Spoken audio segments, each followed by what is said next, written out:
Definitely. Well, my name is Juliet. However, I have two different names. One is Shanita, and the other is Juliet. I'll explain that in a few. I'm a 42-year-old female with four different types of cancer. It started back when I was younger that I grew up in an orphanage. Well, I didn't grow up in an orphanage. I was in an orphanage for a while, and until my parents became my adoptive parents and picked me up from the Catholic Charities not far from here. I was given up for an adoption, and it was sealed and everything was closed off so that I couldn't find my parents. However, my mom was privy to some information that she wasn't supposed to have, and one of the nurses at the Catholic Charities adoption agency shared with her that her name is Juliet. Her mom gave her the name Juliet Cherry. And so I was privy to learning what my name was because my mom was so honest in, the journey of us growing up and knowing that we, my brother and myself were given up for adoption. And so once I got older, I just kind of clung to the name. I liked the name, and so I started using it a lot more. So as time goes, I was adopted by my parents, and it was a very interesting childhood. As you can see, I'm kind of tall. So it was like I was the tall girl out of the whole class. I was, tall and slim and just, very kind of awkward, all taller than all the guys in my class and stuff like that. So it became a little bit difficult at some point sometimes. But I'd say that living through it and growing through it, you know how to, where to place, insults and negativity, at. So I'm still here. I survived it. The thing that kind of brought me here was my cancer story, and we can go back maybe about 8 or 9 years ago, and started to feel bad, really bad. My body just felt like it had been in a car accident or had been run over by a truck, or I was weak and I couldn't do the things that I would usually do. And I would run 4 miles a day or train and exercise. And I was always on top of my health and wanted to maintain that. And there were days where I couldn't do it anymore. And I was just like, what's going on? I'm young, it's only 30 something. I shouldn't be slowing down this much or having trouble with exercising this much. So I was like, okay. So as years went by, I felt worse, and I said, let me go to the doctors. And I said, I'm feeling pretty bad, and I was like, I don't know what's going on with me. I just don't feel well. I can't keep my balance, dizzy, things like that. And started to explain, the journey of how I felt. And now hindsight, I'm learning that Black women, when we have medical issues, they kind of are swept under the rug and not really delve into to try to figure out what's going on. It's either give you a prescription or either you're out of your mind. You're crazy. You're not in tune with what's going on because you're not medically educated. But I'm telling you how I feel, So after being ignored quite some time, I was like, I'm going to go to a neurologist, and because I felt like maybe I had multiple sclerosis or something that was attacking my nervous system or the inside of my body is all I knew. Well, time goes on, and 2 miscarriages happened in between there, and not knowing what was happening when I was blessed with having a child, I just knew that it felt like as my body was rejecting the whole pregnancy and never knew why. So maybe about 2 years later, two years previously, 2017, I think it was. It's 2019 now. So 2017, I got pneumonia and could not get rid of it. Could not breathe, couldn't do anything. So I went to the hospital, went to the doctors, and he said, I don't know, it's just like a regular cold. And I keep giving you antibiotics and you won't get well. You won't get well. And he was like, let me just take time and just send you to the chest x-ray place. I really don't think it's that, but you don't need a chest x-ray. It's just whatever it is. It's bronchial. I'm treating it. And that's what happened. So I get the chest x-ray after I see him, and I'm walking myself to the metro, going to work, headed to work, and I get a call as soon as I step on the train, and they say, Shanita, we need you to come back to the hospital right now. And we don't know how far you are. Can you get back without making any subtle movements? And I was like, sure. And I started to panic. And I got upset and I was like, I called my mom and I called my dad and I was like, I got to go to the hospital. I don't know what's wrong. I don't know what's happening. And when I arrived, they were meeting me right there at the door and through the emergency department. And they rushed me back and they was like, you have a blood clot, and it's right in your lung, and you need not to make any movements because this is dangerous. And I'm like, blood clot in my lung, like I've heard of this, you know what I mean? And I'm like, I know this is dangerous, life and death dangerous, So I just really kind of lost it a little bit, and I was like, hold it together, because I'm like, breathing and trying to make sure that I'm okay and like just be subtle, no subtle movements. And I'm there alone and my family's, just trying to figure out what's happening. And so I ended up being able to call them and tell them that I had a blood clot. Now, that just pauses that side of the story. We'll rewind back to where I said I had a miscarriage in between feeling sick and things like that. I noticed a lump under my arm around the time after I miscarried my child. And one of the toughest things, but I saw the lump and I said, oh, this is weird. So I went to the doctors and I had them check it out. And they felt it and they grabbed around and just wanted to see, if it was anything. I guess they could feel whether it could be a disease or not. I don't know, but it was weird. So they felt it and they said, no, this is just fatty tissue. There were 2 lumps. There was one in my arm and one behind my arm. So no, just fatty tissue tumors, and we don't bother those. And, if it doesn't bother you, don't bother it, and because it'll come back sometimes. And I'm like, okay, well, I don't want anyone touching me, anyone having surgery for any reason for me or anything like that, because I had been through a tumultuous miscarriage. And so it was a very bad one. So my feelings was just to stay safe. Don't let anybody cut you. If they don't have to, okay, cool. Well, I went back because I felt the tumor getting bigger. And it started to look like a little golf ball when I would lift my arm, or if I'd take a cute picture, you see the lump there. So I'm like, this is weird. So I went back to another doctor. He then touched it and said it was fatty tissue. And it was nothing. I had nothing to worry about. No one decided to go in or test in-depthly to see what it was. So I'm like, you sure? And he was like, yeah. But meanwhile, I could feel some pressure on the inside. When I would breathe, sometimes there was pain. If I just took a deep breath, there was pain. And I was like, feels like it's coming from here, the lump. And I'm like, okay, but it's not lasting long. It's maybe a minute or 2, and it's like, it'll go away. I'm like, okay. If it gets too out of control, then I'll be like, okay, I'm going to go to another doctor. Well, pause for that. We let it just sit, and I'm in the hospital with this blood clot in my lung.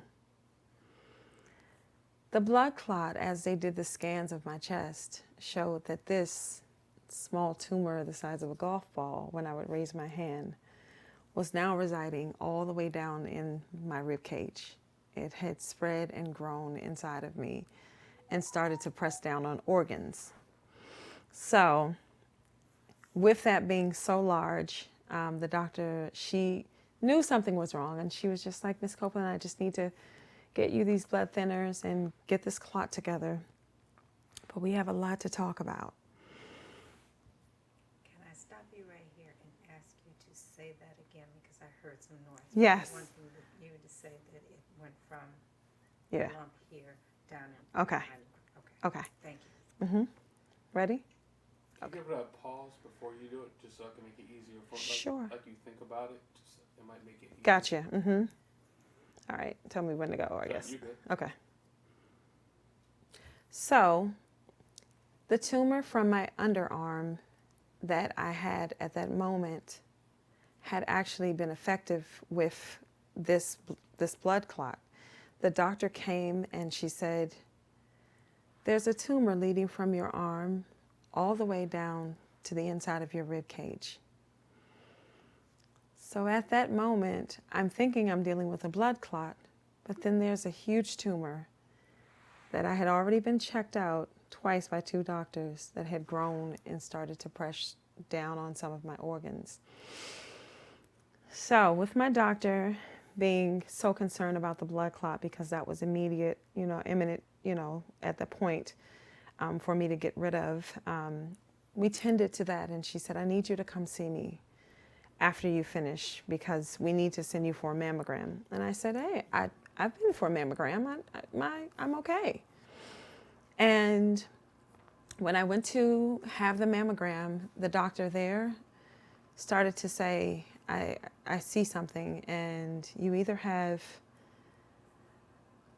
lymphoma, which is cancer, you either have sarcoidosis, which is a nervous system disease, or you have lupus.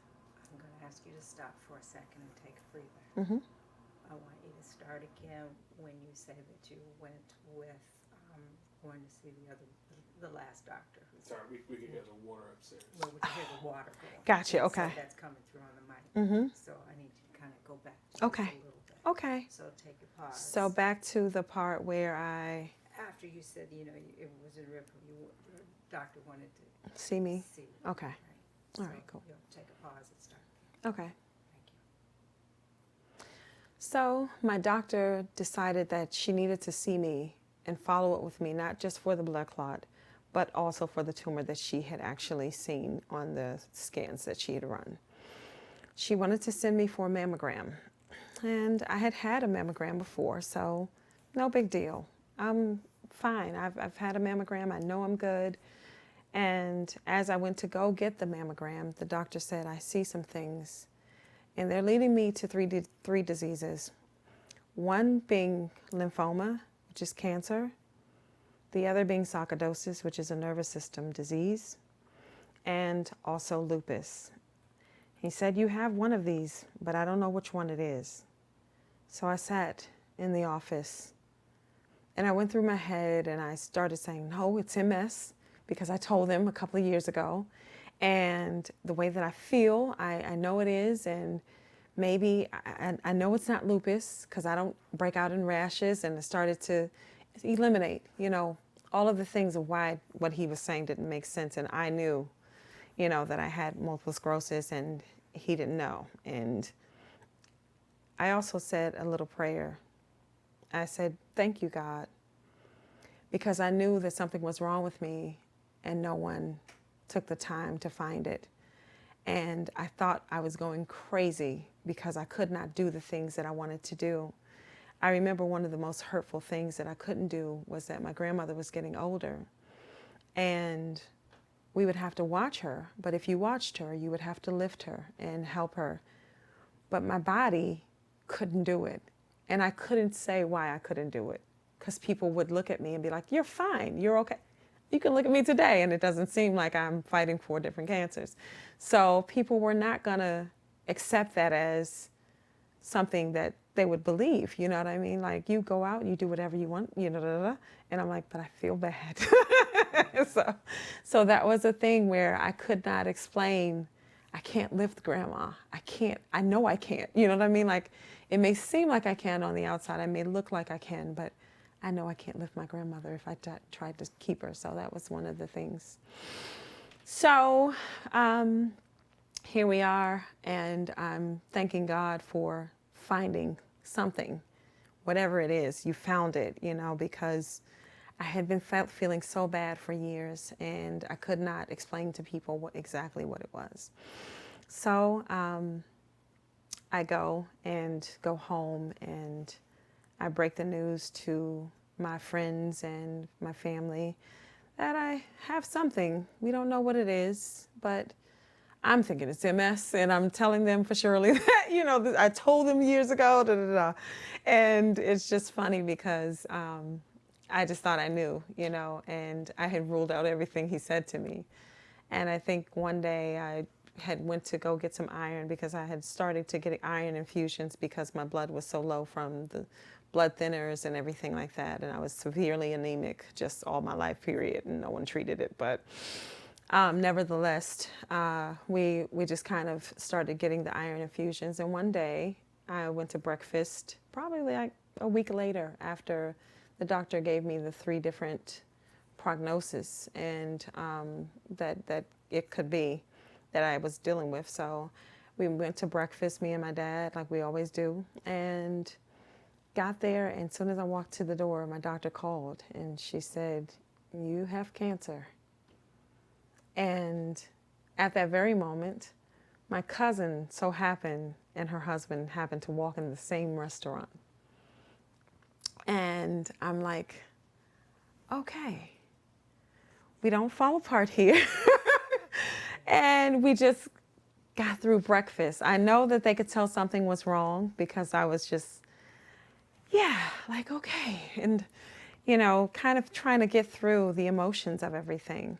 However, I told my dad when we got in the car, and he just really got upset. And, I was like, I just was stoic at that point.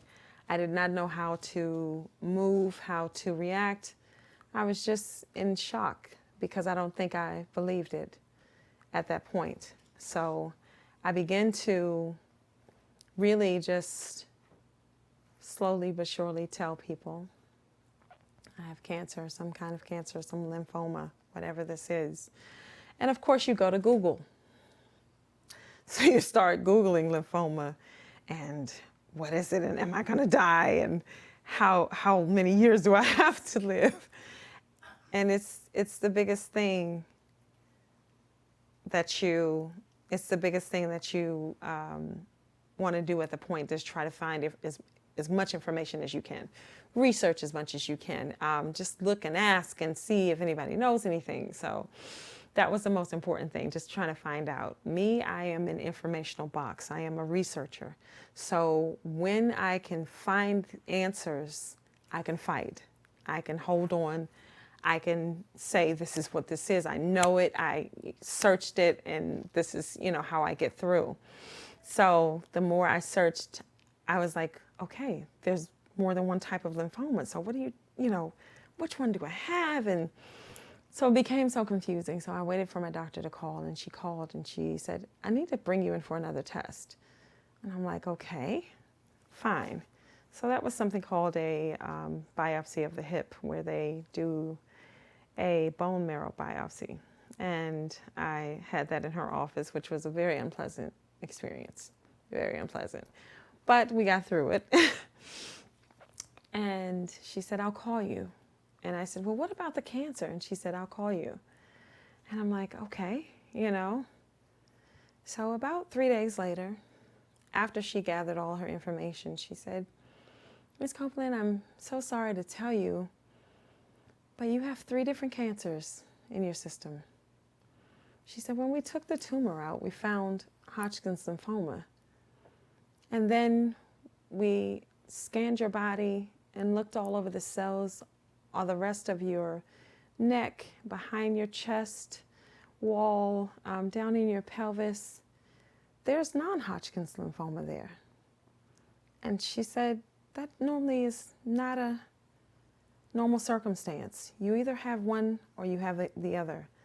And I was like, man, I know, because Bruce Johnson, from Channel 9, he just had one of the Hodgkin's lymphomas. And so I'm like, why do I have both? You know, what's going on? You know, so, and she said, and I'm sorry to tell you, you also have leukemia in your bone marrow. So can you tell us that again? I know that's hard, but can you tell us again? I'll try. We didn't talk about having that lump removed. I know, that's true. So if you could expound this time. Well, it's coming. Okay. Yeah. I'm getting all the cancer out first. Yeah. And then they'll start operating. Yeah. So, Okay. So yeah, tell us again that you had the two. yeah. Okay. So I'll go back to, Okay. okay. Okay. Let me start from there. Okay. So when she called, she said, Miss Copeland, I'm sorry to tell you, but you have cancer, but you have two different kinds of cancer that mirror one another but are different. And she said, you have Hodgkin's lymphoma, and we tested that, and that came positive from the tumor that we took out. I had a lumpectomy. I thought that this would be over. We're going to the hospital, take the lump out, let's get it out. Cancer's gone. Okay, I'm a survivor. You know, I'm hanging on to this word and thinking that, okay, you know, I get to say that, you know, this is cool, you know what I mean? In my walk with God, I'm like, though he slay me, yet shall I trust him, because he's bringing me on out and bringing me through this. And I'm, you know, the survivor, you know, I'm a cancer survivor now, you know, it's like a badge of honor in a sense, you know. But no, she said that you have leukemia in your bone marrow as well. And I said, so you're saying I have three different kinds of cancer: Hodgkin's lymphoma, non-Hodgkin's lymphoma, and leukemia? And she said, yes. And she said, tell me something. Do you have children? And I said, no, but I was pregnant twice and lost them. And she said, I'm surprised you got pregnant, but leukemia and pregnancy never work. They don't go together. So I'm sure you felt pretty awful. And I said it was the worst thing in my entire life was to be pregnant and sick the way I was. So it finally explained that I wasn't to blame for my children being gone. That was one of the most difficult things for me in life to deal with, that I was not able to carry my children the way that I needed to completion and fulfill the role of being a mother. And I think the worst part of it was I always used to cling to the story that I was a childless mother and a motherless child.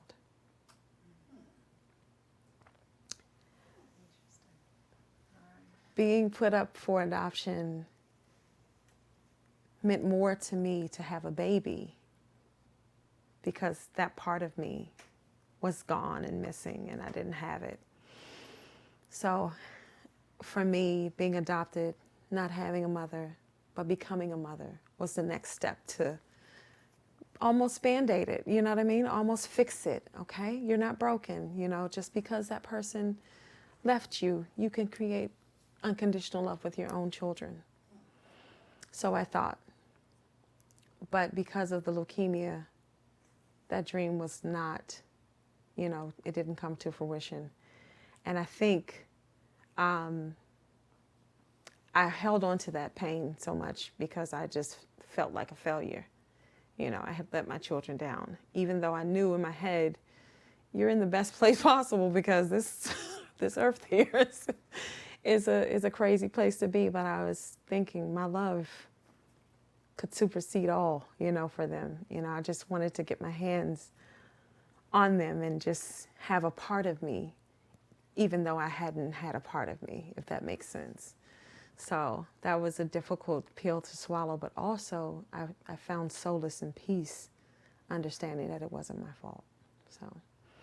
What has been your motivation from there, that point, to where you are now? Well, if we fast forward past the chemo, I started chemo maybe last July, all the way into January. I realized that my center, my cancer center, did not have a bell. I don't know if you know about the bell, but the bell is a big deal for all cancer patients and survivors.